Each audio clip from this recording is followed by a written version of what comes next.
Good morning.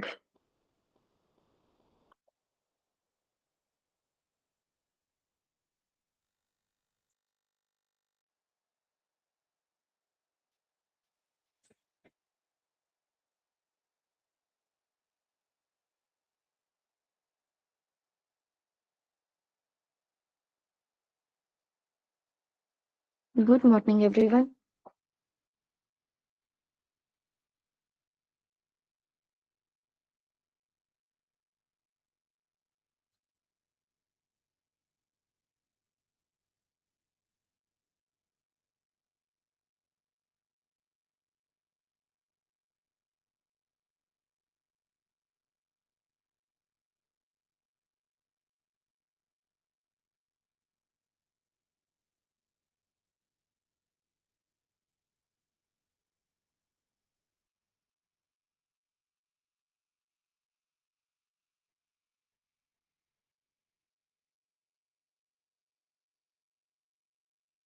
Yes, first assignment मिली सबको कल? स्टार्ट की है इम्प्लीमेंट करना?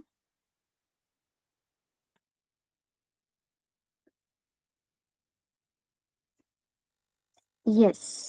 ओके। कंप्लीट हो गई क्या आपकी?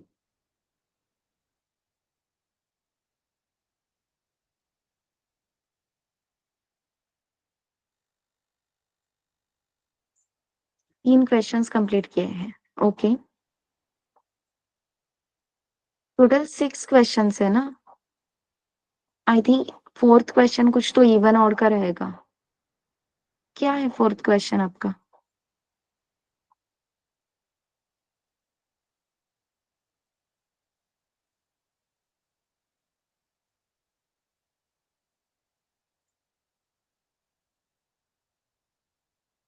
बट एक्चुअल मेरा क्वेश्चन ये है कि असाइनमेंट कंप्लीट क्यों नहीं हुई? फिफ्थ क्वेश्चन का आई कैन अंडरस्टैंड। वहां पे आपको सैलरी, टोटल सैलरी कैलकुलेट करनी है, उसमें आपको डाउट्स रहेंगे, राइट? बाकी सारे क्वेश्चंस तो क्लियर है क्या everyone?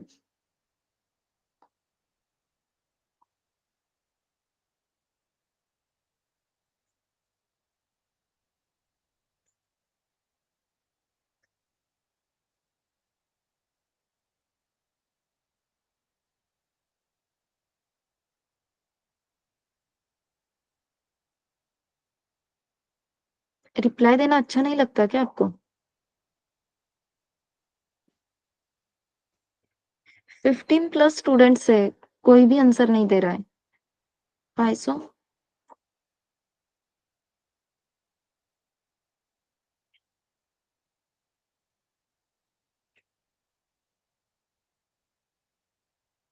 Yes Muzammil, first assignment complete हो गई आपकी?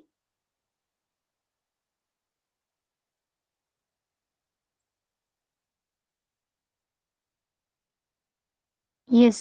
रानी, ऋतुजा, स्नेहा, हर्षदा, साक्षी, तनया।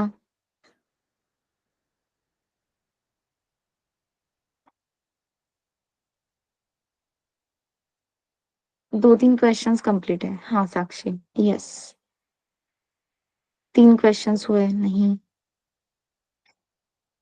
क्यों नहीं किया साक्षी? यस। अपर्णा, सुषमा, अभिषेक, रोहित, विष्णु, ज्ञानेश्वर, हर्षद। अच्छा ओके। 4 डन। ओके।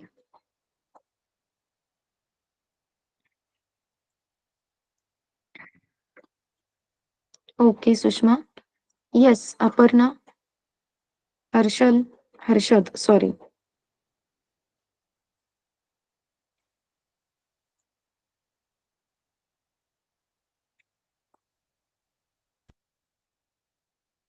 क्यों नहीं किया, मतलब रीजन क्या है? यस अपर्णा। ओके अभिषेक।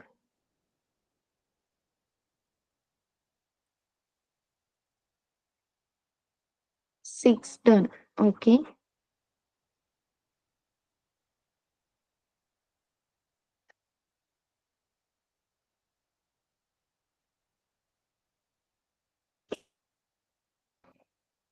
Sorry, fine. कल जो ईफेल्स का टॉपिक पढ़ाया था वो सबको क्लियर है क्या? एवरीवन क्लियर है या नहीं है?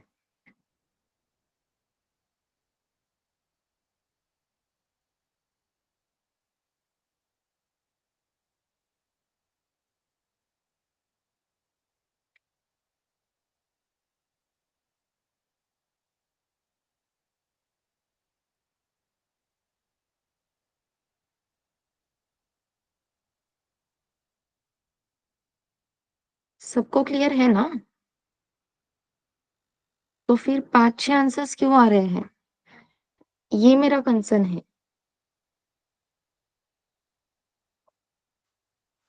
Yes everyone.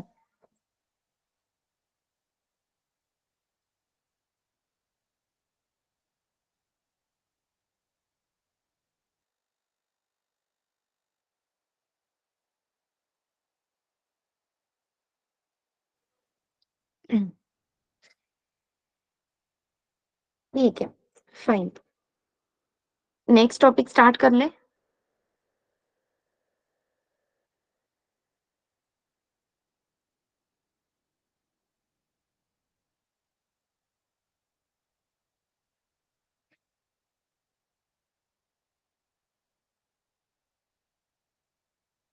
दांडिया वगैरे खेळायला आवडतात का? येस. काल रात्री खूप दांडिया खेळलो, आज काही एनर्जीच नाहीये, थोडं झोपेत आहे, असं काही होतंय का?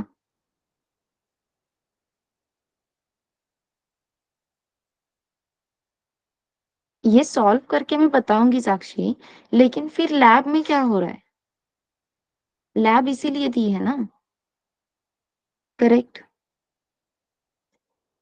कल जो वोटिंग का मैंने आपको एक्सप्लेन किया था वो मैं अभी करके दिखाऊंगी, नो वरीज इन दैट। लेकिन असाइनमेंट के क्वेश्चन सॉल्व करेंगे हम, फिर लैब में आप क्या कर रहे हो ये मेरा क्वेश्चन है। लैब के बाद आया तो आपने नेक्स्ट लैब नहीं ज्वाइन की क्या मुजम्मिल, जो 5 बजे होती है?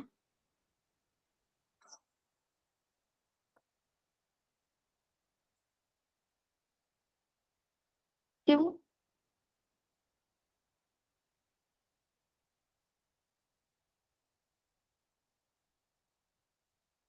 अगर आपके एक लैब में कुछ मिस हो जाता है ना, तो ये रिक्वेस्ट है सबसे, प्लीज सेकेंड लैब भी कनेक्ट किया करो, ठीक है? लैब में एक्सप्लेन हो रहा है सब कुछ? यस और नो, ये बताओ। यस। ओके। तो कल आपको लेट मिली क्या असाइनमेंट लैब के बाद वगैरह? पूरे लैब में आपने क्या किया?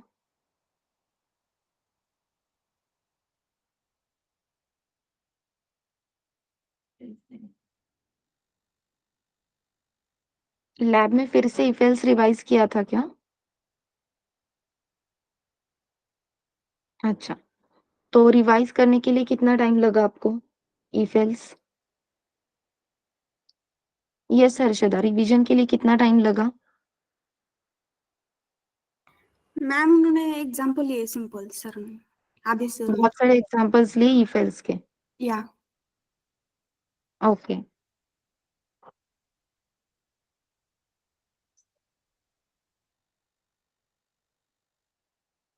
तो उस एग्जाम्पल से इफेल्स का पॉइंट क्लियर हुआ या कंफ्यूजन हुआ? एग्जैक्टली क्या था सीन? पॉइंट ही क्लियर हुआ। ओके, ठीक है।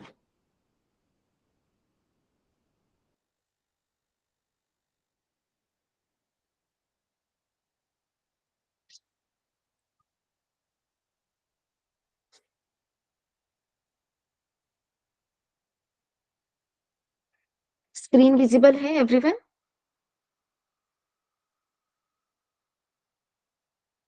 यस।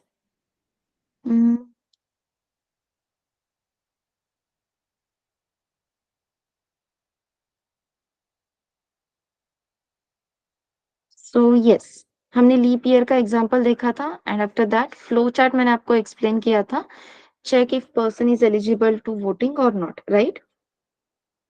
तो फ्लो चार्ट अपने पास है, यूजिंग दिस फ्लो चार्ट हम कोड कर सकते हैं, ट्राई कर सकते हैं,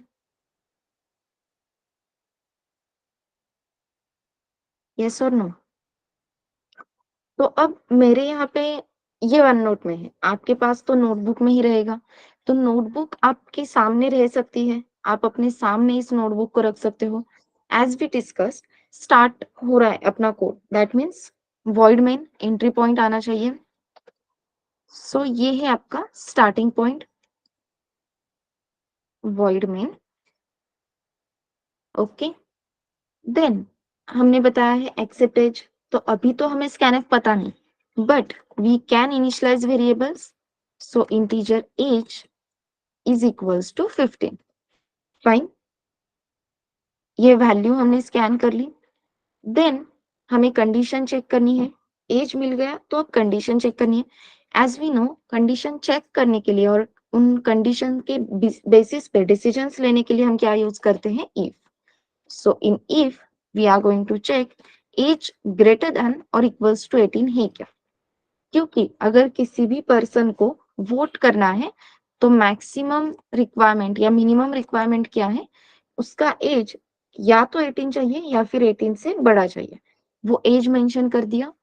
अब इफ की कंडीशन अगर ट्रू आती है, that means age actually greater than और इक्वल्स टू 18 है, तो with the help of if हम सिंपली क्या करने वाले हैं, print person is eligible to voting, correct है? जैसे प्रिंटफ का स्टेटमेंट हमने इफ में लिखा, एज इट इज सेंटेंस अपने एल्स में आएगा। फॉर एग्जाम्पल हो सकता है age greater than equals to 18 नहीं है, तो फिर क्या एग्जीक्यूशन होना चाहिए, वो एग्जीक्यूशन हम एल्स पार्ट में देते, बस यहाँ पे क्या आएगा, person is not eligible to voting, ठीक है? ये वाला सिंपल सिंटैक्स क्लियर है? अब असाइनमेंट में ऐसा कौन सा क्वेश्चन है जो आपको क्लियर नहीं हुआ? Yes everyone.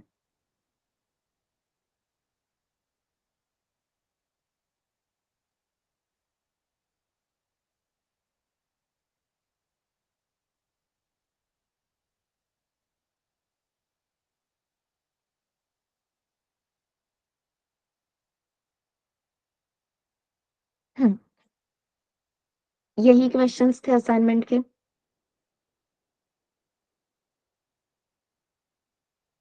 Fifth question, yes fifth question ही ऐसा है जहां पे आपको क्वेश्चंस रह सकते हैं, ओके।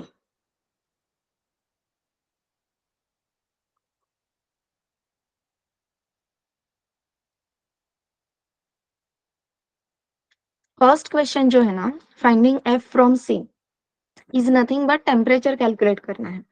हर रोज जो हम टेम्परेचर देखते हैं वो सेल्सियस में होता है, राइट? तो आपके पास सेल्सियस में ऑलरेडी टेम्परेचर है, आपको वही टेम्परेचर फ़ारेनहाइट में कैलकुलेट करना है, तो वो कन्वर्जन है जिसका फॉर्मूला आपको गूगल पे मिल जाएगा। So finding F from C, that means finding Fahrenheit temperature from Celsius temperature. इतना ही है। रही बात फिफ्थ क्वेश्चन की, आपको ये पता है हमें बेसिक सैलरी रहती है, ठीक है? रिवर्स नंबर, ये आपका कवर नहीं हुआ क्या लैब में?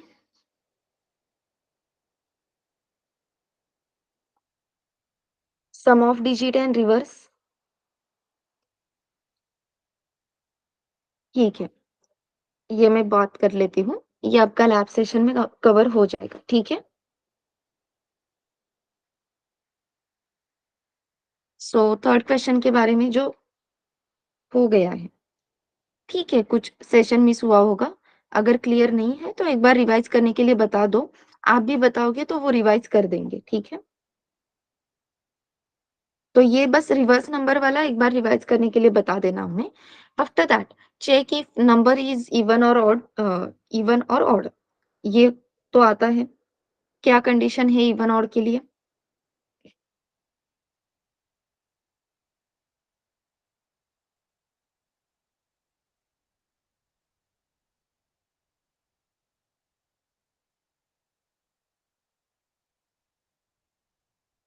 कैसे पता चलता है कोई भी नंबर इवन है या ऑड है?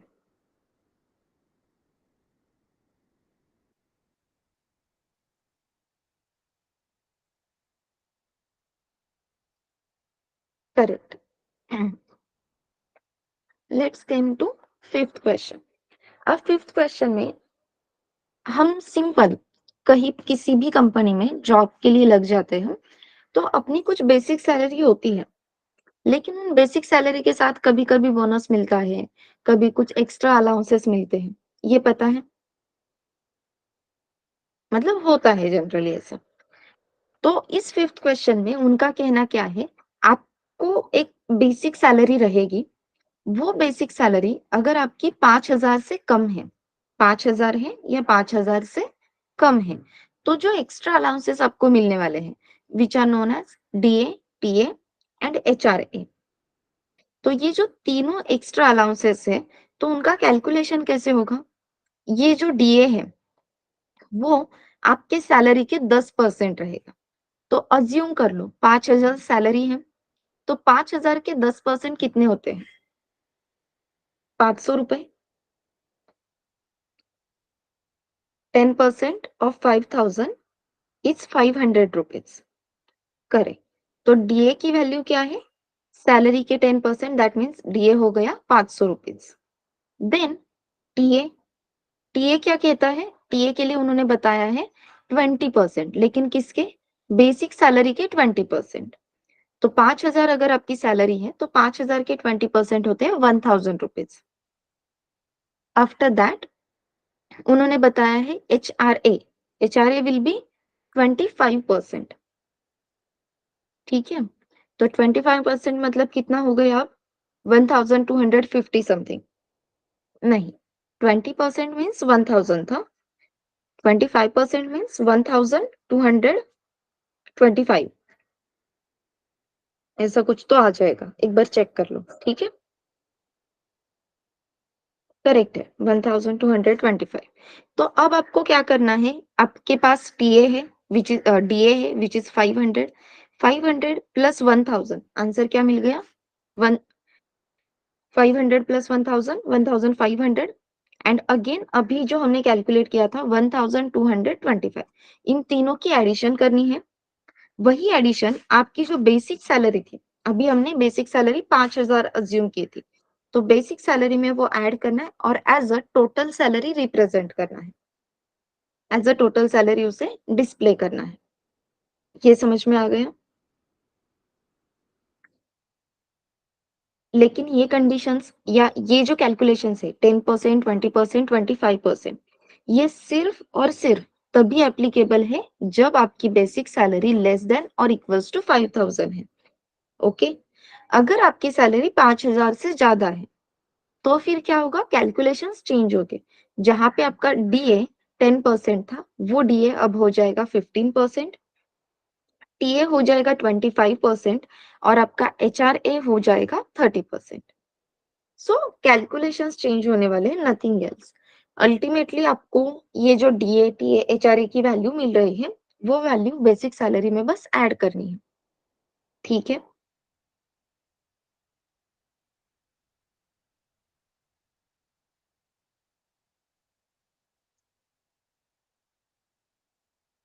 फिफ्थ क्वेश्चन क्लियर है एवरीवन?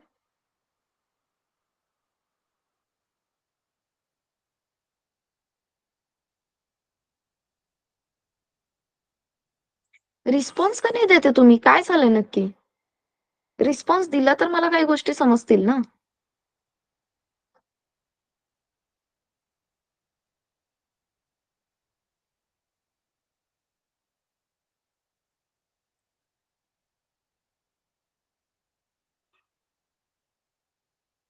Yes, okay. सो चलो, नेक्स्ट टॉपिक है अपना नेस्टेड इफ एल्स।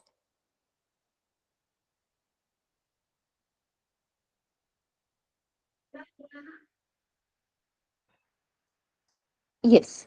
तो नेस्टेड इफ एल्स में कुछ अलग ऐसे नहीं होने वाला है, बस कल जो सिंटैक्स हमने देखा वो सिंगल इफ और एल्स इतना ही लिख रहे थे। नेस्टेड इफ एल्स में कुछ ऐसे रहेगा, इफ, सो इफ में कुछ तो कंडीशन रहेगी ऑब्वियसली, और इस कंडीशन के बेसिस पे अपने डिसीजन होने वाले। अगर कंडीशन ट्रू आती है so we are going to say do this, ठीक है। क्या क्या करना है वो हमने बता दिया इफ कंडीशन में। तो ये टास्क कंप्लीट हो जाते हैं। तो यहाँ पे जनरली अपनी इफ कंडीशन क्लोज हो रही थी, राइट। नेस्टेड इफ एल्स में क्या होगा, फर्स्ट कंडीशन ट्रू आ गई, उसके बाद हमने कुछ तो करने के लिए बोल दिया, डू दिस। नॉट नेसेसरी हमेशा वो रहेगा, कभी हो सकता है कभी नहीं होगा। सो इफ की कंडीशन ट्रू आती है, डू दिस, एंड अगेन इस इफ की कंडीशन में ही हम एक और इफ की कंडीशन चेक करेंगे। तो अगेन कंडीशन, उस कंडीशन के बेसिस पे जो इम्प्लीमेंटेशन करने हैं वो हमने बता दिए। अगर ये कंडीशन ट्रू नहीं आती है तो एल्स पार्ट में क्या करना है वो भी हमने बता दिया। फाइन, सो डू दैट, या तो डू दिस या फिर डू दैट, एंड देन इस इफ ब्लॉक के लिए कुछ तो एल्स ब्लॉक रहेगा, that else block will continue over here, and this is nothing but your nested if else. Syntax wise clear है, if condition do this, again if condition do this else do that, and after that वो if का part complete हो जाएगा, and then we are saying कि अगर नहीं if की first if की कंडीशन ही फॉल्स आती है, इस if की कंडीशन ही फॉल्स आती है आपकी, तो फिर क्या करो, else ब्लॉक इंप्लीमेंट करो।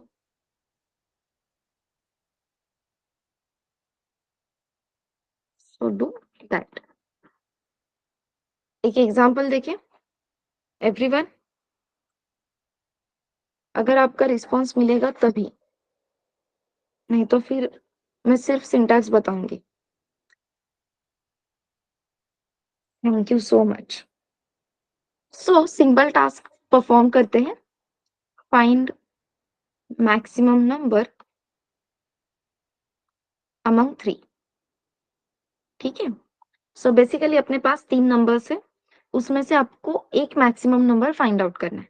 तो वो जो मैक्सिमम नंबर्स है वो कुछ इस वेरिएबल्स में रहेंगे, ए बी एंड सी। तो ए बी सी ये 3 वेरिएबल्स है, सॉरी, जिसमें कुछ वैल्यू स्टोर है, और इन वैल्यूज में से आपको मैक्सिमम वैल्यू फाइंड आउट करनी है। तो कंपैरिजन की जरूरत है, कैसे कंपेयर करोगे बताओ मुझे। Anyone is greater then this, आप कंपेयर कैसे करोगे।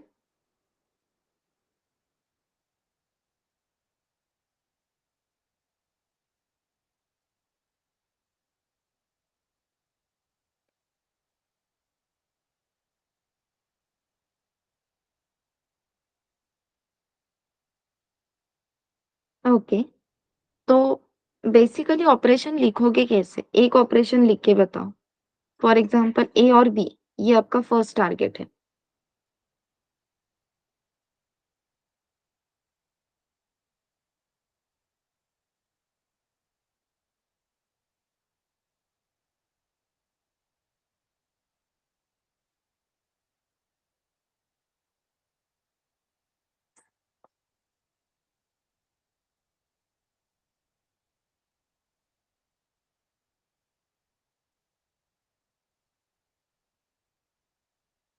Correct, what we have to check, A greater than B है क्या।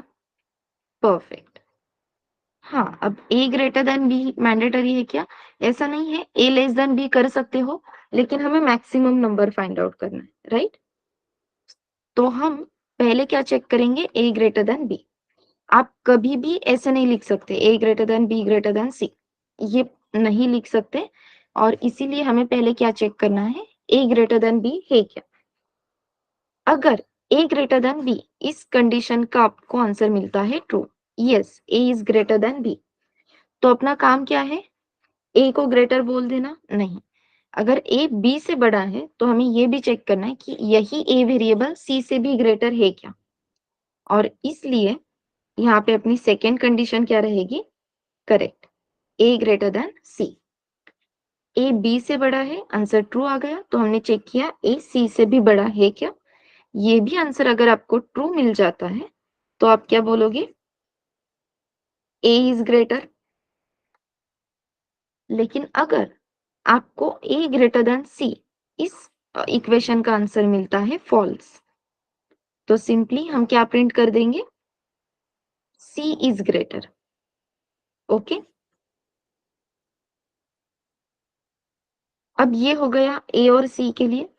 लेकिन अगर आपके फर्स्ट कंडीशन का ही आंसर फॉल्स आता है, that means a greater than b, इस कंडीशन का आंसर अगर आपको मिलता है false,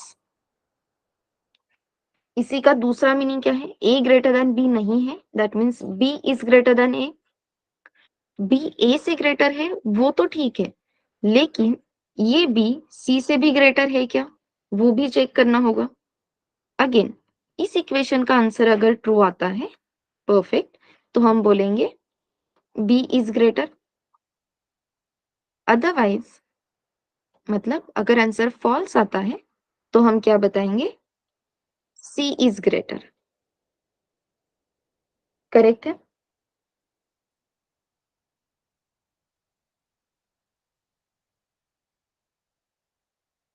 is it clear everyone, flow chart तो क्लियर है। यस, अब एक ट्रिक हमेशा ध्यान में रखना, जो भी पार्ट हम ट्रू में लिखते हैं ना, हमेशा वो आपके इफ में आने वाला है, दैट मीन्स आपके इफ ब्लॉक में। और जो पार्ट आप एज अ फॉल्स लिखते हो ना, वो हमेशा आपके एल्स पार्ट में आता है। ओके, तो इफ की कंडीशन ट्रू आ गई तो ये वाला इंप्लीमेंटेशन होने वाला है, which is on left hand side. Again left hand side में जो कंडीशन ट्रू हो रही है, that part will come under if block, और जो फॉल्स में जा रही है, that part will come under else block. So एक इफ ब्लॉक के अंदर एक और इफ और एल्स ब्लॉक आ गया, this is known as nested if else. Okay, similarly आप एल्स ब्लॉक में चले गए, एल्स ब्लॉक में जो इंप्लीमेंटेशन करना है वो पूरा अपने राइट हैंड साइड को है, लेकिन इस राइट हैंड साइड में हम फिर से एक कंडीशन चेक कर रहे हैं। अगर कंडीशन ट्रू आती है तो ये इंप्लीमेंटेशन फिर से इफ ब्लॉक में जाएगा, और अगर फॉल्स आती है तो अगेन ये इंप्लीमेंटेशन अपने एल्स ब्लॉक में जाएगा। सो सिंपली इस एल्स ब्लॉक के अंदर भी आपका इफ और एल्स ये दोनों कंडीशंस आ गए। So this is known as nested if else. एक इफ के अंदर एक और इफ एल्स, एक एल्स के अंदर एक और इफ एल्स। ठीक है, इज इट क्लियर एवरीवन। तो एक सिंटैक्टिकली देख दे, इफ के अंदर इफ एल्स, ये सिंटैक्स यहाँ पे देखो अंकिता, ठीक है। इफ कंडीशन जो हमने यहाँ पे दी थी a ग्रेटर देन b, अगर ये कंडीशन ट्रू आती है तो हमें फिर से एक कंडीशन चेक करनी है। इफ कंडीशन ट्रू आ गई इसलिए इफ ब्लॉक में लिखा है a greater then c। Else को कंडीशन नहीं दे रहे हैं विशाखा, एल्स के अंदर कंडीशन दे रहे हैं, दैट मीन्स ये जो एल्स पार्ट हमने लिखा है ना, इस एल्स पार्ट में हम यूजिंग इफ कंडीशन लिखने वाले हैं। सो इफ कंडीशन वो एल्स पार्ट के अंदर आएगा एज ए इम्प्लीमेंटेशन, फिर यहाँ पे बताएंगे डू दिस और एल्स डू दैट। ओके,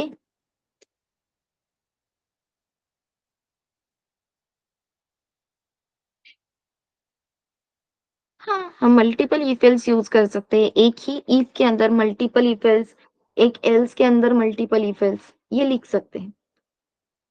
तो एक बार ये कोड देखते हैं तो क्लैरिटी आ जाएगी, ठीक है।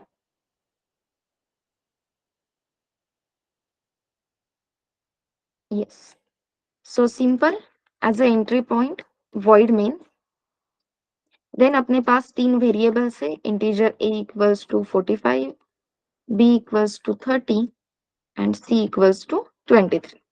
ओके, और हमें चेक करना है maximum among the 3. Simply check कैसे करेंगे? पहली condition, if a greater than b है क्या, राइट?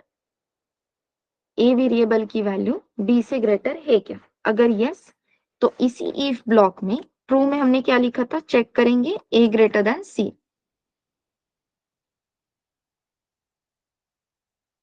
करेक्ट? अगर a b से भी ग्रेटर है, c से भी ग्रेटर है, तो सिंपल प्रिंटफ में क्या आने वाला था, a is greater, else with the help of printer c is greater. अब ये हो गया if से रिलेटेड एग्जीक्यूशन. अगर if की ही कंडीशन फॉल्स आती है, that means a greater than b नहीं है, तो क्या करना होगा, ये सब हमें एक्सप्लेन करना है else पार्ट में. ओके, फिर else में क्यों आ गए, क्योंकि a ग्रेटर देन b नहीं है. इसी का दूसरा मीनिंग क्या है, b is greater then a. अगर b ग्रेटर देन a है तो चेक करो b ग्रेटर देन c है क्या. If b is greater than c, with the help of printer, simply display the message b is greater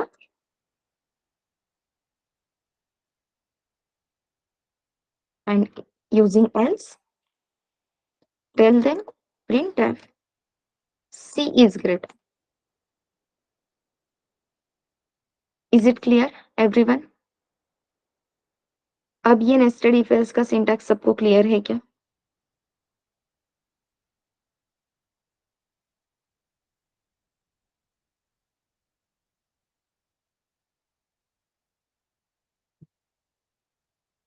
yes, तो else using else हम condition नहीं दे सकते, लेकिन else ब्लॉक के अंदर if ब्लॉक लिख सकते हैं.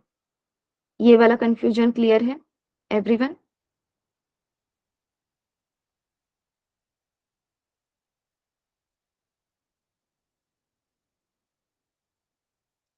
और एक बात हमेशा ध्यान में रखनी है, जिस तरीके से इंडेंटेशन मैंने फॉलो किए हैं, इसी तरीके से इंडेंटेशन फॉलो करने हैं कंपलसरी. ठीक है? क्यों? क्योंकि बहुत बार ऐसे होता है, ओपनिंग कभी कभी ब्रैकेट क्लोज करना रह जाता है और हम मल्टीपल इफ एल्स लिखते हैं ना, तो ब्रैकेट्स क्लोज करना रह जाता है और हमें समझ में ही नहीं आता कि एग्जैक्टली ब्रैकेट कहाँ पे क्लोज करना था, कौन सा ब्रैकेट रह गया. इन चीजों के लिए ये इंडेंटेशन मेंटेन करने हैं. बहुत बार ऐसे होता है कि हम टाइप करते जा रहे हैं लेकिन इंडेंटेशन प्रॉपरली नहीं आते हैं, तो उसके लिए हमें सिंपली क्या प्रेस करना है, कंट्रोल प्लस शिफ्ट प्लस ए. ठीक है, तो कंट्रोल शिफ्ट ए, ये तीनों कीज प्रेस करोगे तो ये इंडेंटेशन करेक्टली आ जाएगा. जैसे कि ये देखो, एक्चुअल इंडेंटेशन ऐसे होता है. अगर कंफ्यूजन लगता है तो सिंपली क्या करना है, इसे न्यू लाइन पे लेके आओ, लेकिन अब ये इंडेंटेशन प्रॉपरली आएगा. समझ में आ रहा है एवरीवन? if else के टाइम पे ये बहुत जरूरी है, क्योंकि एरर सॉल्व करना बहुत आसान होता है इसकी वजह से. अगर ब्रैकेट मिसिंग का एरर है तो वो जल्दी से कैच नहीं होता है अगर हम सिंपल कोड देखते बैठेंगे. एक और बात के लिए ये जरूरी है, बहुत बार ऐसे होता है कि हमें लगता है नहीं, इस ये जो इफ ब्लॉक है ना, इसी का एल्स मैंने लिख दिया. ठीक है, लेकिन गलती से आपने यहाँ पे क्लोजिंग ब्रैकेट दिया है, ये आपको समझ में ही नहीं आता है. तो प्रॉब्लम कैसे दिखती है, देखो, ये इफ ब्लॉक था, इस इफ से रिलेटेड ये इफ ब्लॉक, ये यहीं पे खत्म हो गया. तो जो एल्स, जो इफ यहाँ पे खत्म हुआ है ना, इसके लिए ये एल्स ब्लॉक दिखता है. और उसके तुरंत बाद अगर आप फिर से एल्स ब्लॉक लिख रहे हो तो वो दो दो एल्स ब्लॉक हो गए. तो एक ही इफ ब्लॉक के लिए हम दो एल्स ब्लॉक लिख सकते हैं क्या? Can we write two else block for single if block? No. अब ये पूरा कोड एक ही लाइन में होता तो समझ में नहीं आता कि प्रॉब्लम क्या हो रही है। अगर ये इंडेंटेशंस मेंटेन करोगे ना तो आपको तुरंत कैच होगा, अरे नहीं ये वाला इफ क्लोज हो गया तो इस इफ के लिए ये एल्स ब्लॉक दिख रहे हैं, और फिर ये जो नेक्स्ट एल्स ब्लॉक है इसके लिए इफ कहाँ पे है, तो अगेन एरर क्या आएगा, error will be else without if. Check करें आता है क्या सच में।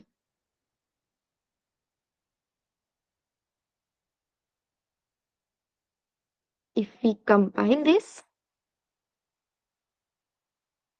ये देखो, सो एल्स विदाउट इफ,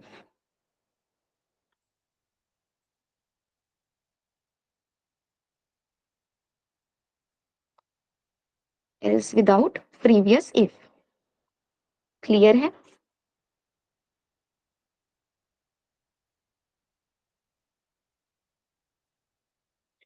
अब सबसे इंपॉर्टेंट चीज आपको क्या करनी है, देखो ऐसे जब आप कोड लिखने वाले हो ना तो आपको बहुत सारे एरर्स आने वाले हैं। जैसे कि अभी हमें एरर आया if without previous, else without previous if. कभी कभी ऐसे होता है कि गलती से एक्सटेंशन डॉट सी की जगह पे डॉट सीपीपी हो जाता है, और फिर हमें एरर आता है मेन मस्ट रिटर्न इंट। ये एरर देखा है, have you faced it, main must return int, ऐसे एक एरर आता है। करें, अब ये एरर कब आएगा, अगर आपने एक्सटेंशन डॉट सीपीपी दिया है। देन एक और एरर आता है which is known as ID return one exist. ये एरर आता है ना तो सबसे पहले चेक करना है कि आपका नीचे कोई टर्मिनल ओपन है क्या। What is mean by terminal, code execute करने के बाद ब्लैक स्क्रीन पे आउटपुट मिलता है, वो हम है ना क्लोज करने की जगह पे मिनिमाइज कर देते हैं। तो चेक करना है हमने कहीं पे मिनिमाइज करके रख दिया है क्या, वो मिनिमाइज है तो क्लोज करो। अगर आपको वो टर्मिनल नहीं दिख रहा है फिर भी ये लाइन आ रही है आईडी रिटर्न वन एग्जिस्ट, तो बहुत बार अपने स्पेलिंग्स गलत हुए होते हैं। जैसे कि यहाँ पे मुझे प्रिंट एफ लिखना चाहिए था क्या, यस, लेकिन मैंने गलती से लिख दिया प्रिंट एफ। ये अब इफ विदाउट एल्स का एरर हटा देते हैं एंड लेट अस सी। मैंने क्या किया देखो, प्रिंट एफ लिखने की जगह पे सिर्फ प्रिंट एफ लिखा, टी लिखा ही नहीं। And if I compile this again, यहाँ पे एरर आ गया, और इस एरर को अगर आप नीचे देखोगे so it come as a ID return one exist. Fine, अब आईडी रिटर्न वन एग्जिस्ट ये एरर जैसे ही आपको आता है उसके तुरंत ऊपर एक लाइन होती है ब्लैक फॉन्ट में, ID return one exist red font में रहता है, वेयर एज उसके ऊपर जो लाइन है वो ब्लैक कलर में रहती है, ये वाली। ठीक है, सॉरी, तो यहाँ पे देखो उन्होंने क्लियर कट लिखा है undefined reference to print F. तो यहाँ पे स्पेलिंग रीड करते टाइम हमें समझ में आ जाता है कि अरे हमने फंक्शन नेम गलत यूज किया है और इसकी वजह से ये एरर है। तो आईडी रिटर्न वन एग्जिस्ट आने के बाद अगर टर्मिनल ओपन नहीं है तो हमेशा उसके ऊपर जो लाइन लिखी है वो रीड करना। अगर अच्छा डेवलपर बनना है तो कंपाइलर के साथ दोस्ती करनी होगी, उसके साथ बातें करना आना चाहिए।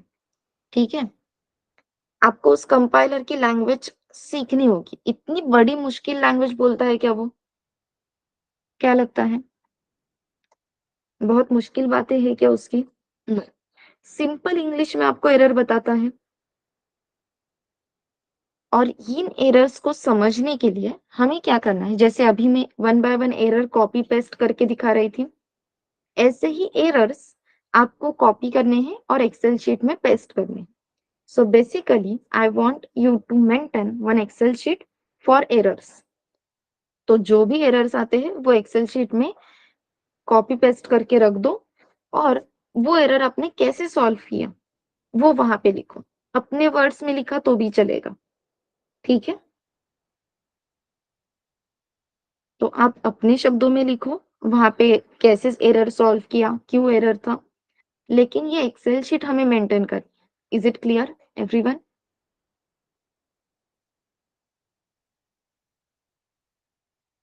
Yes, okay. So let us see, कुछ रूल्स है इफ एल्स के, वो थोड़ा सा देख लेते हैं।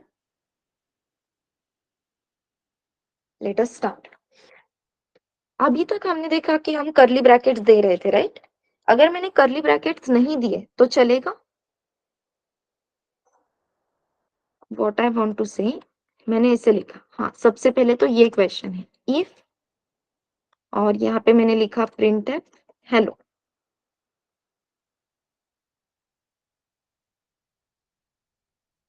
अगर प्रिंट एफ हेलो किया तो यहाँ पे प्रिंट एफ होना चाहिए हाय।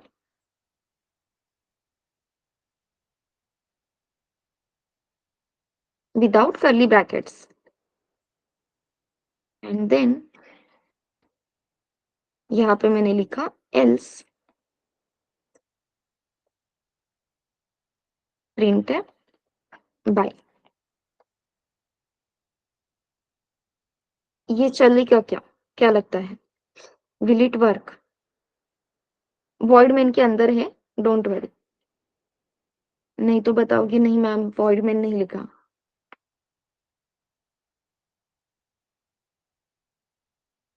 Can we write it like this everyone?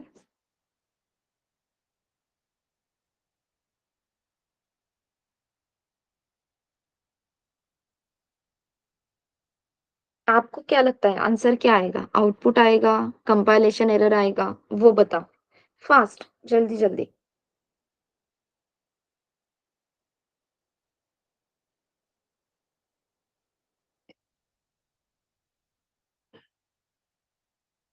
Output क्या आएगा वो बताओ Aparna. What will be the output of given snippet?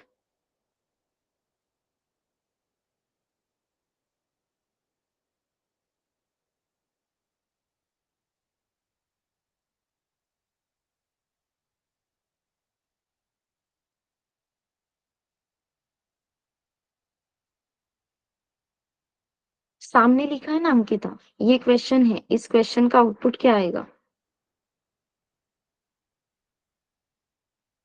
Hi, okay.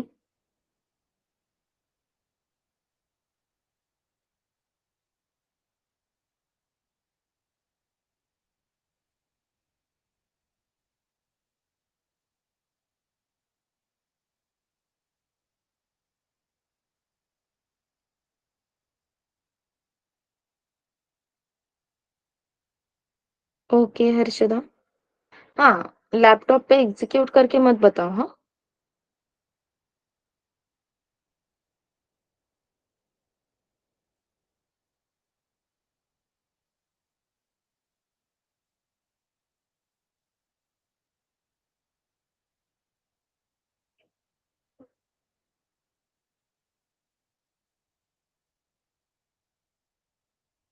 ये हर्षदा बोलो। बताओ मैम। हाँ बोलो ना। मैम वो print F return means non zero value होगी तो प्रिंट करेगा। सो प्रिंट एफ में हेलो है तो हेलो के वो इंटीजर लेगा तो 5 प्रिंट होगा डमी में, पर वो नॉन जीरो है इसलिए वो hello as it is print होगा, देन वो हाई नहीं नहीं, प्रिंट होगा। एक minute Harshada, let me correct it. Printf का काम क्या है सबसे पहले? Return integer. नहीं नहीं, प्रिंटफ का काम है वैल्यूज प्रिंट करना। हाँ हाँ, तो प्रिंटफ पहले उसका काम ही करेगा। उसका काम क्या था? जो हेलो भी input दिया है उसे प्रिंट करना। या तो हमने हेलो बताया था, तो प्रिंटफ पहले हेलो प्रिंट करेगा। हेलो प्रिंट करने के बाद जो नंबर ऑफ कैरेक्टर्स अपने कंसोल पे प्रिंट हुए हैं, टर्मिनल पे प्रिंट हुए हैं, वो काउंट हो गए। आफ्टर दैट ये प्रिंटफ फंक्शन वो वैल्यूज रिटर्न करेगा। यस ओके, हाँ। तो अब इसने वैल्यूज रिटर्न किए, तो नंबर ऑफ कैरेक्टर्स 5 थे, तो प्रिंटफ फंक्शन ने 5 रिटर्न किया।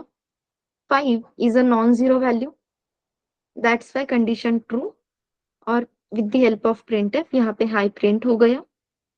सो hello as it is print होने ही वाला था, और उसके साथ हाई भी प्रिंट हो गया। ठीक है, तो हाँ हाँ, उसने वैल्यू ये रिटर्न की, इसकी वजह से हेलो प्रिंट हुआ, ऐसे नहीं है।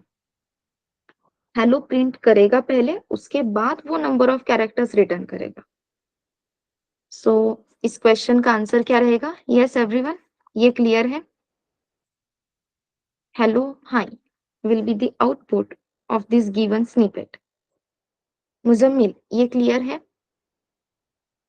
सिंटैक्स एरर क्यों लगा था आपको, वो बताओगे?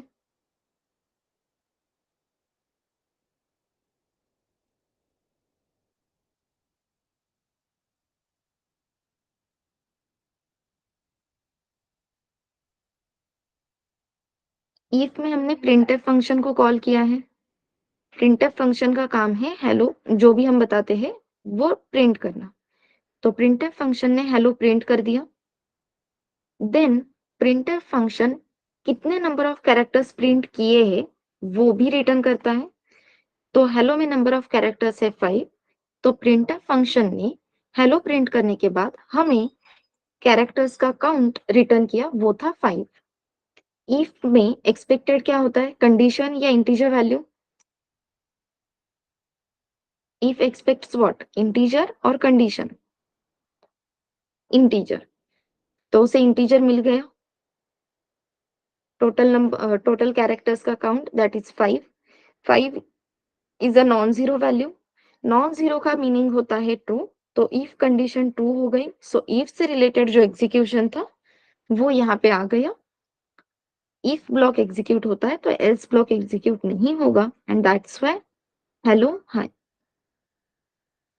Is it clear?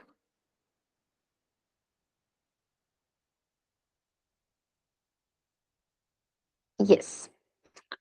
अब सिंटैक्स एरर लग सकता है बिकॉज हमने कर्ली ब्रैकेट्स नहीं दिए, right?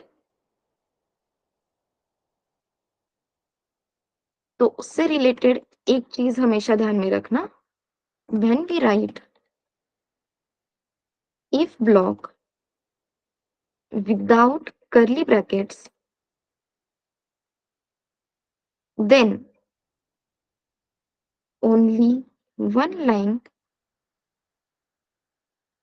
will belongs to if.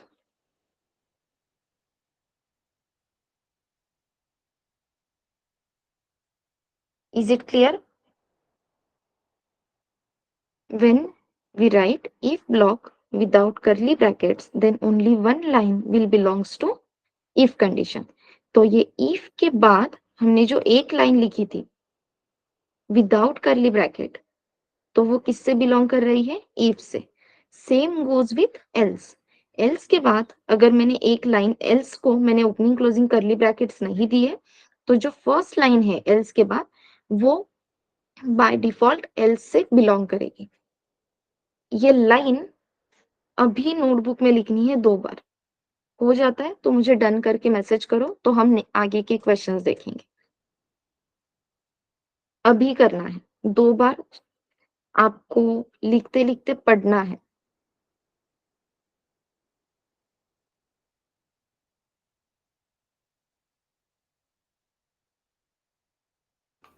Ma'am एक बार एक्सप्लेन करो ना फिर से। सिंपल सेंटेंस है, आप बस उसे ध्यान में रखो। When we write if block without curly brackets, then only one line belongs to if condition. Curly brackets नहीं दिए, as you can see in yesterday's lecture I have written do this do that, right? तो ये 2 sentences थे। यहाँ पे अगर मैं curly brackets नहीं देती तो क्या हो जाता, सिर्फ एक ही सेंटेंस इफ से कनेक्टेड होता, दूसरा सेंटेंस उससे बिलोंग ही नहीं करता। अगर हमें ये बंच ऑफ सेट बताना है इफ से बिलोंग करता है, तो हम क्या देते हैं? Opening closing curly brackets. अगर आप ये ओपनिंग क्लोजिंग कर्ली ब्रैकेट्स भूल गए तो क्या होगा? Only one line will belong to if condition, only one line will belong to else condition, sorry else block, if you do not give opening closing curly brackets. Clear है? Examples देखेंगे तो ये clear हो जाएगा। पहले ये शांति से लिखो फिर से 2 बार।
Okay, yes.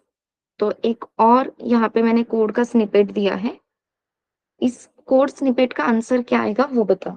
What will be the answer?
Okay,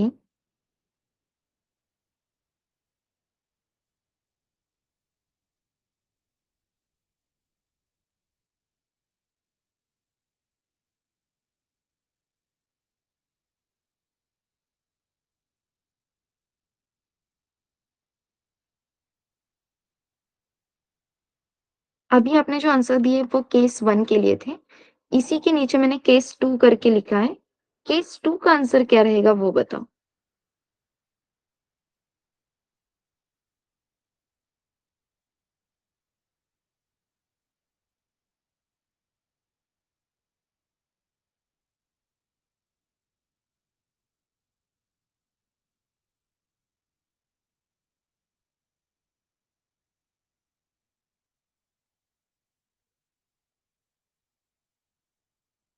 nothing. Okay,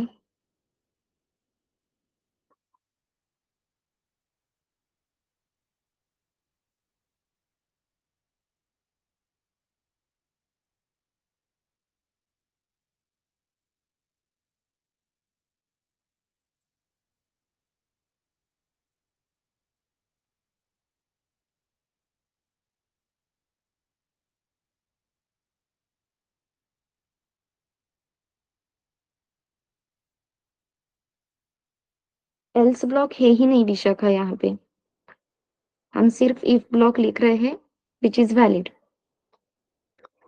सो यहाँ पे हमें ध्यान में रखना है everyone, without curly brackets only one line belongs to if, right? अगर करली ब्रैकेट्स नहीं है तो जो फर्स्ट लाइन है which is printf Pune is only line which is belongs to if. तो रिमेनिंग टू लाइन्स एग्जिस्ट ही नहीं करते, ऐसा है क्या? नहीं। This two lines will execute as a normal lines of code. What is mean by normal line of code? ये दो लाइंस आपने बताया है कि printf करो, printf फंक्शन को कॉल किया है, प्रिंट करने के लिए बोला है, ये प्रिंट होगा। इन दो लाइंस का आपकी इफ कंडीशन के साथ कुछ भी लेना देना नहीं है। तो हमेशा ध्यान में रखना इस लाइन के साथ, when we write if block without curly brackets then only one line belongs to if condition, other lines will be execute as a normal line of code. ठीक है, ये वाला पॉइंट क्लियर है क्या एवरीवन?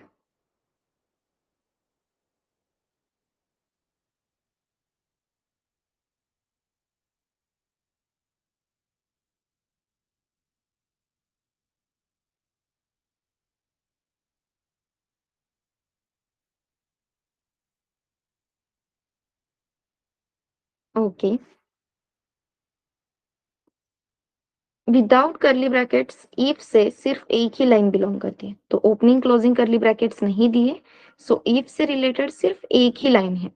इफ की condition true आती है तो ये लाइन एग्जीक्यूट होगी, इफ की कंडीशन फॉल्स आती है तो ये लाइन एग्जीक्यूट ही नहीं होगी। लेकिन ये जो नेक्स्ट 2 लाइन्स है वो इंडिपेंडेंट है। तो इफ कंडीशन ट्रू आए या ना आए, ये एग्जीक्यूट होने ही वाले हैं, क्योंकि आपने इन 2 लाइन्स को इफ के साथ बाइंड ही नहीं किया। That's why we are saying ये 2 lines will be executed as a normal line of code. ऐसा कोड जिसमें flow by flow, line by line flow चलता रहता है और एग्जीक्यूशन चलता रहता है। Same with second condition. Condition हमने क्या लिखी थी? If A greater than B. A variable की वैल्यू 10 है, बी वेरिएबल की वैल्यू 20 है। So 10 greater than 20 condition true है क्या? नो, कंडीशन फॉल्स हो जाती है। कंडीशन फॉल्स है तो ऑब्वियसली प्रिंटफ को नहीं, ये एग्जीक्यूट ही नहीं होगा। लेकिन हमने एल्स ब्लॉक लिखा भी नहीं है, तो इफ से रिलेटेड जो टास्क था वो एग्जीक्यूट नहीं होगा। उसके बाद जो आपने लिखा है वो code as it is execute हो जाएगा। That's it. क्लियर है?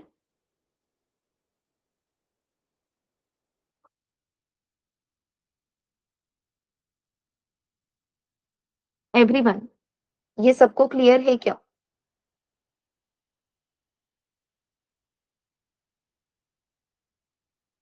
लेट अस सी।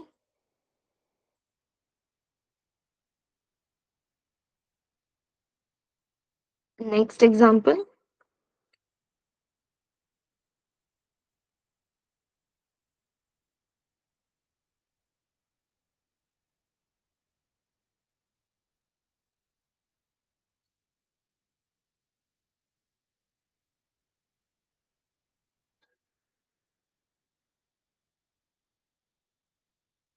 पीएफ मींस प्रिंटफ है।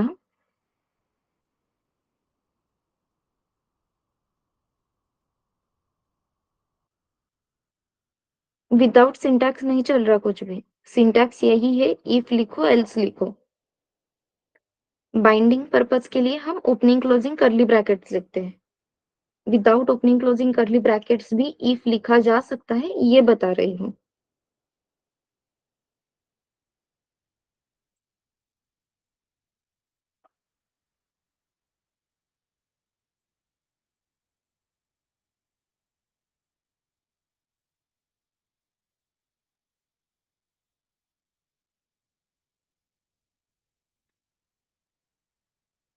सिंटैक्स क्यों नहीं लिखा आपने?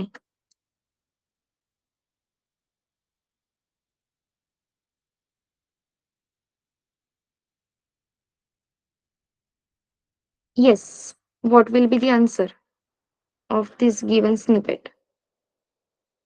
अच्छा, नहीं, विदाउट करली ब्रैकेट सिंटैक्स दिया भी नहीं था आपको।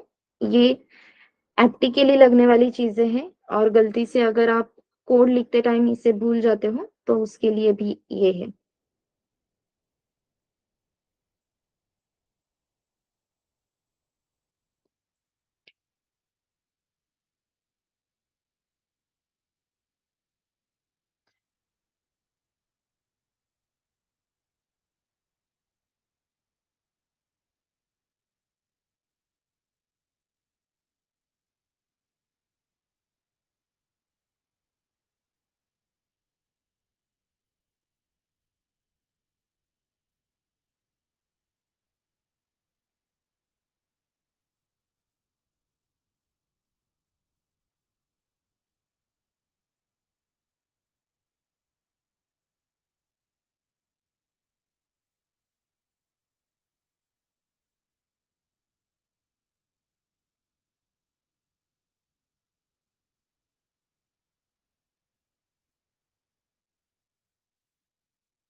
So perfect answer will be hi, see you, Mumbai.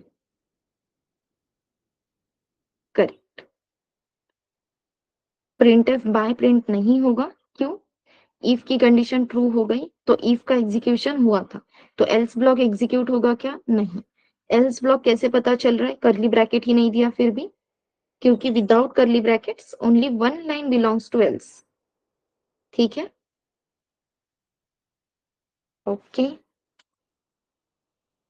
चलो next.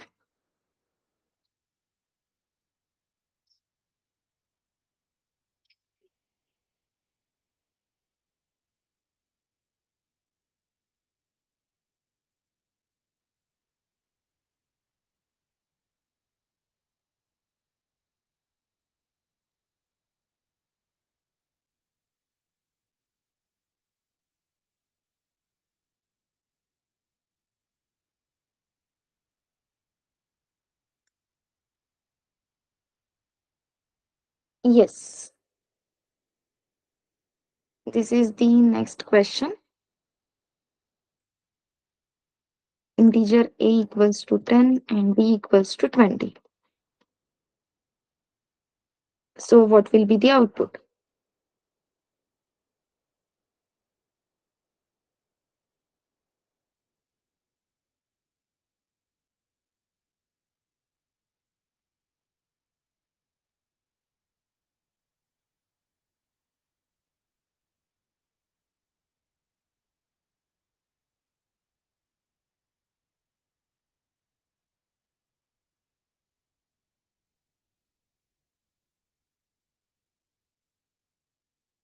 Okay.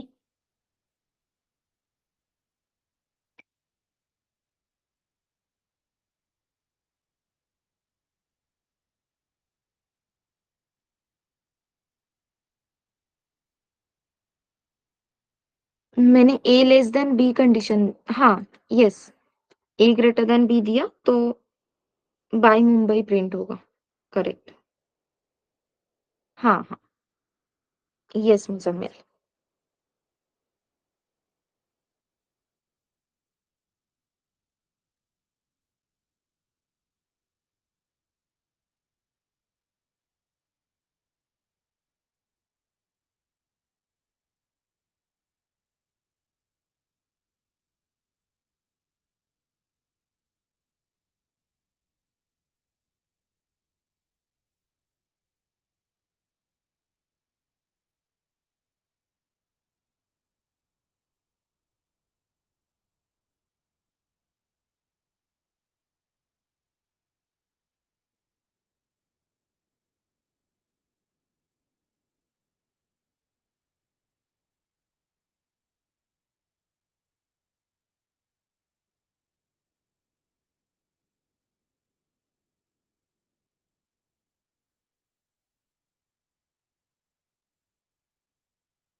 Hello, hi, see you.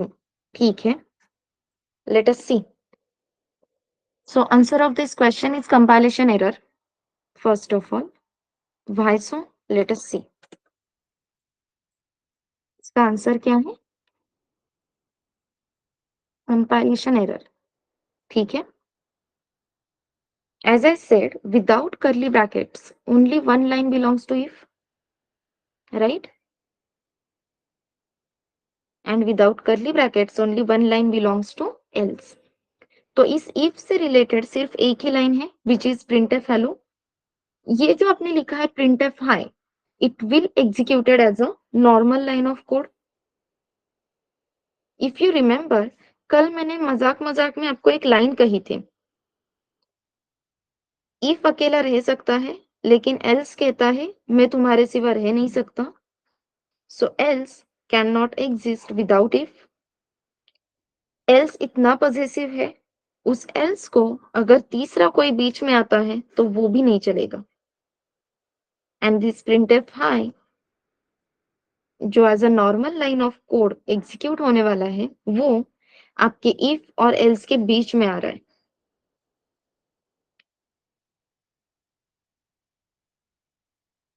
Okay, सो यहाँ पे अपनी हमें कंपाइलेशन एरर क्या आएगा? else without previous if. ये समझ में आ रहा है क्या?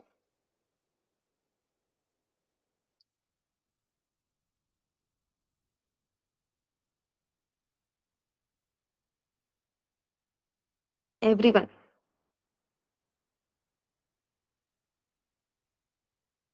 तो ये एग्जाम्पल आपको अपनी लैंग्वेज में जैसे एक्सप्लेन करके लिखना है वो लिखो, लेकिन उसके लिए आपको समझ में आना ज़रूरी है। Is it clear to everyone?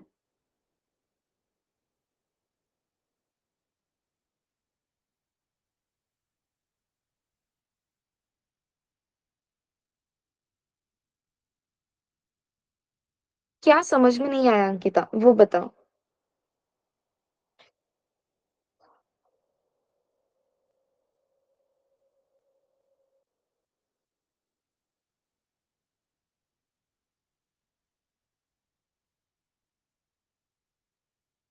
Simple है ना, without curly brackets only one line belongs to if. तो उसके बाद जो भी लाइन लिखी है it will executed as a normal line of code. और हमने ये पॉइंट कल ही देखा था कि एल्स विदाउट इफ एग्जिस्ट नहीं कर सकता। दैट मीन्स इफ और एल्स के बीच में कोई भी नॉर्मल लाइन ऑफ कोड नहीं चाहिए, इफ के तुरंत बाद एल्स होना चाहिए। दैट्स वाई कंपाइलेशन एरर, क्योंकि इन दोनों के बीच में कोई भी नॉर्मल लाइन ऑफ कोड आता है तो एल्स को उसका जो इफ है वो मिलता ही नहीं है, उनके बीच में कनेक्शन ब्रेक हो जाता है। ओके।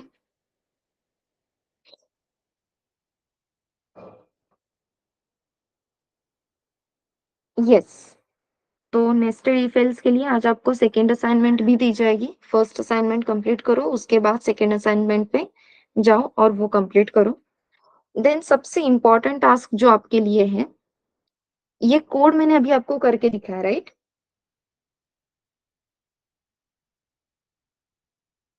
ये कोड अभी हमने किया है, याद तो है ना कि हमने ये कोड किया था यहीं पे।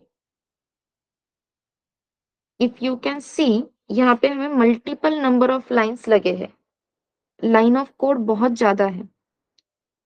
सो सिंपल, आज की जो असाइनमेंट है आपकी वो नोट डाउन करके लो। So find maximum number among 3 with minimum number of lines। ठीक है, मैक्सिमम नंबर फाइंड आउट करना है 3 वेरिएबल्स में से या 3 वैल्यूज में से with minimum number of lines. पहले ये वाला कोड एग्जीक्यूट करना है सबको, और फिर देखो कि इसे आप ऑप्टिमाइज कैसे कर सकते हो, number of lines of code इसे कम कैसे कर सकते हो। Is it clear everyone? Then second question है, right a code to decide grade of students. ठीक है, सो यूजर से आपको सिंपली मार्क्स लेने हैं, इन परसेंटेज लो। परसेंटेज में आप 60% ऐसा नहीं लिख सकते, तो final marks low, out of 100 कितने हैं, बेस्ड ऑन दैट आपको ग्रेड्स डिसाइड करने हैं। आई होप सबको ग्रेड्स पता है। 75 प्लस है तो ए प्लस, 60 प्लस है तो ए ग्रेड मिलती है, अबव 50 है तो डी ग्रेड मिलती है। ये कैटेगराइजेशन सबको पता है? Yes everyone?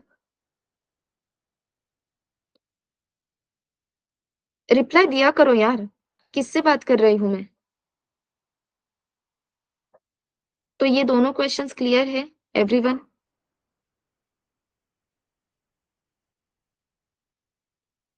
Yes. Okay.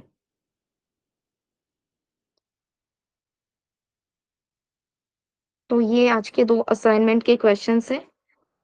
As I said, minimum number of lines पे जाओ, लेकिन उससे पहले ओरिजिन एक्चुअल जो कोड है वो तो एटलीस्ट कंप्लीट करो, उसके बाद इसे अचीव करने के लिए जाना है। एंड ये एमसीक्यूज एक बार रिवाइज कर लो, ये आपको पीडीएफ तो आ ही जाएगी। ये जो सेंटेंस हमने लिखा है, अगर ये समझ में नहीं आता है, आई रिक्वेस्ट यू, आपने पहले ही 2 बार लिखा है और 3 बार ये सेंटेंस को लिखो, तो एग्जैक्ट लिखने की वजह से हमें क्या कहना है वो क्लियर हो जाएगा। Okay,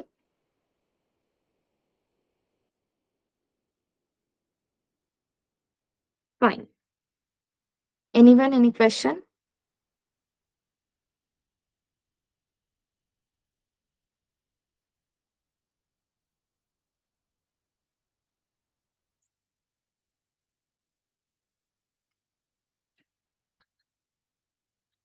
Okay, chalo then. Shall we stop? Yes. Bye everyone. Welcome.